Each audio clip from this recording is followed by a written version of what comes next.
ওয়াসজুদ ওয়াক্তারিব। কোরআনের নির্দেশ হচ্ছে সেজদায় লুটিয়ে পড়ো, আল্লাহর নৈকট্য হাসিল করো।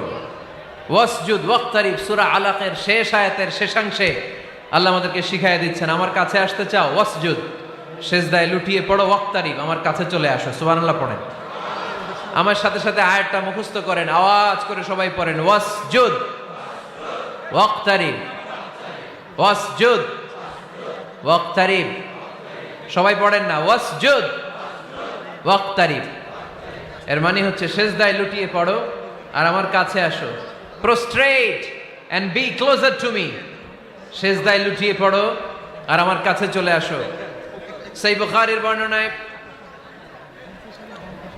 আল্লাহর হাবিব সাল্লাল্লাহু আলাইহি ওয়াসাল্লাম বললেন, আকরাবু মা ইয়াকুনুল আবদু মির রাব্বিহি ওয়া হুয়া সাজিদুন ফাআকসিরু ফীহি দুআ। বান্দা যখন সেজদায় লুটিয়ে পড়ে তখন বান্দা আল্লাহ তাআলার সবচেয়ে কাছে চলে যায়। ফাআকসিরু ফীহি দুআ, তাই তোমরা বেশি বেশি দোয়া করো। এজন্য সেজদায় পড়ে কি করবেন?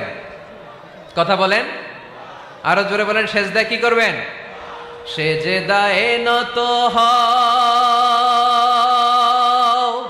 অশ্রু ছাড়ো, প্রভুর শরণে হৃদয় গাড়ো।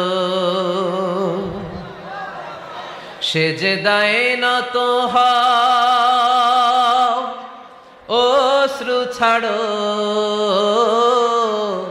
প্রভুর শরণে হৃদয় গাড়ো। প্রাণ খুলে সব ব্যথা বলো প্রভুকে, বলো প্রভুকে। রাত কি কেটে যাবে ঘুমে অলসে, রাত কি কেটে যাবে ঘুমে অলসে। তুমি কি জানবে না তোমার নিজেকে, প্রভুকে। রাত কি কেটে যাবে ঘুমে অলসে।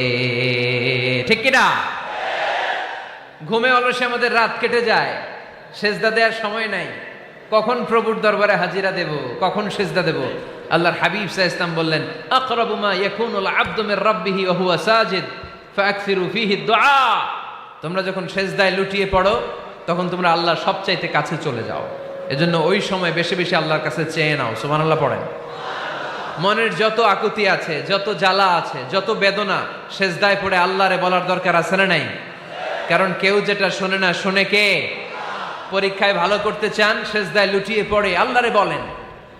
নেককার স্ত্রী চান, সেজদায় পড়ে আল্লাহরে বলেন। নেককার সন্তান চান, সেজদায় লুটিয়ে পড়ে আল্লাহরে বলেন। বিসিএস পরীক্ষায় টিকতে চান, সেজদায় লুটিয়ে পড়ে আল্লাহকে বলেন। পাসপোর্ট দিয়ে রেখেছেন, ভিসা হয় না, সেজদায় লুটিয়ে পড়ে আল্লাহরে বলেন। মনের যত জ্বালা, যত যন্ত্রণা, যত আকুতি, যত হাহাকার, সেজদায় লুটিয়ে পড়ে আল্লাহরে বলেন।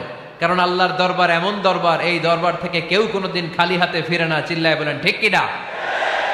কেউ ফিরে না খালি হাতে আল্লাহরে তোর দরবারেতে, তাই না? পড়েন সবাই, কেউ ফিরে না। আকরাবু মা ইয়াকুনুল আবদু মির রাব্বিহি ওয়া হুয়া সাজিদ। বান্দা যখন সেজদায় লুটিয়ে পড়ে বান্দা আল্লাহর সবচাইতে কাছে চলে যায়। এই কথাটা মনে থাকবে আপনাদের সবার। আমরা কখন আল্লাহর সবচেয়ে কাছে যাই? আওয়াজ করে বলেন, যখন আমরা সেজদায় পড়ে থাকি। আপাত দৃষ্টিতে মনে হয় সেজদাটা যখন দেই জায়নামাজের উপরে আমার কপালটা পড়ে, সেজদাটা যখন দেই মসজিদের টাইলসের উপরে আমার সেজদাটা পড়ে, সেজদাটা যখন দেই মনে হয় যে মসজিদের কাপড়ের উপর আমার কপালটা পড়ে। কিন্তু বিশ্বনবী বলেন না, তোমার কপালটা আল্লাহর কুদরতি পায়ের উপরে পড়ে। আকরাবু মা ইয়াকুনুল আবদু মির রাব্বিহি ওয়া হুয়া সাজিদ। বান্দা যখন সেজদায় লুটিয়ে পড়ে বান্দা আল্লাহর সবচাইতে কাছে চলে যায়। তাহলে কোরআন আমাদেরকে জানালো, যদি আল্লাহর প্রিয় হতে চাও সেজদায় লুটিয়ে পড়ো। আল্লাহর প্রিয় হতে চাইলে কি করব? আওয়াজ করে বলেন কি করতে হবে? আল্লাহর হাবিব সাল্লাল্লাহু আলাইহি ওয়াসাল্লাম লম্বা সময় ধরে রাতে সেজদায় পড়ে থাকতেন।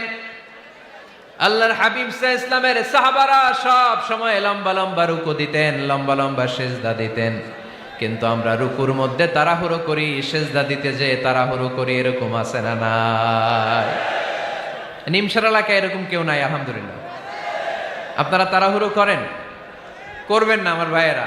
দেয়ার is no rushing in salah, সালাতে তাড়াহুড়ো নেই। There is no hastiness in salah, সালাতে কোনো তাড়াহুড়ো নেই। সল্লু সলাতান মুআদ্দি', এমন ভাবে নামাজে দাঁড়াবেন মনে করবেন এটাই হতে পারে আমার জীবনের শেষ নামাজ, ঠিক কিনা?